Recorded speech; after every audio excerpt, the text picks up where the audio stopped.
আজকের দার্জিলিং সাইট সিইংয়ে আমরা এই মুহূর্তে আছি ঘুম স্টেশনে। এই স্টেশনটা দার্জিলিংয়ে অবস্থিত। এটা একটা টয় ট্রেনের স্টেশন। দার্জিলিং এবং ঘুম এই দুই স্টেশনের মধ্যে টয় ট্রেন চলাচল করে। এই টয় ট্রেন ট্যুরিস্টরা উঠে এটা একটা পাহাড়ি দৃশ্য অবলোকন করা যায়। এটা তেল চালিত কয়লা এবং ডিজেল চালিত একটা ইঞ্জিন দ্বারা 3টা মাত্র বগি নিয়ে চলাচল করে, শুধু ট্যুরিস্টরা ওঠে। এটা 1891 সালে ব্রিটিশরা স্থাপন করে গেছেন এই ঘুম স্টেশন। এটা পৃথিবীর মধ্যে সর্বোচ্চ উঁচু স্টেশন।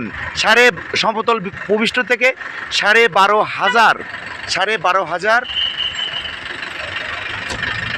ফুট উপরে। আজকে আমরা আমাদের পরিবারের সবাই আছি এখানে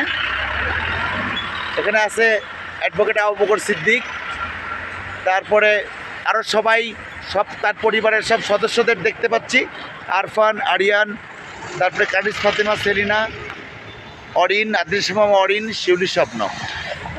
আজকে আমরা আবার ঘুম স্টেশনে আসলাম। এটা আমাদের কাছে খুবই একটা আনন্দের ব্যাপার যে সুদূর বাংলাদেশ থেকে, পাবনা থেকে আমরা দার্জিলিং ঘুম স্টেশন পর্যন্ত আসতে পারছি, দেখতে পেরেছি জন্য। আপনারা যারা দেখছেন ভিডিওটি তাদের সবাইকেও ধন্যবাদ। আল্লাহ হাফেজ।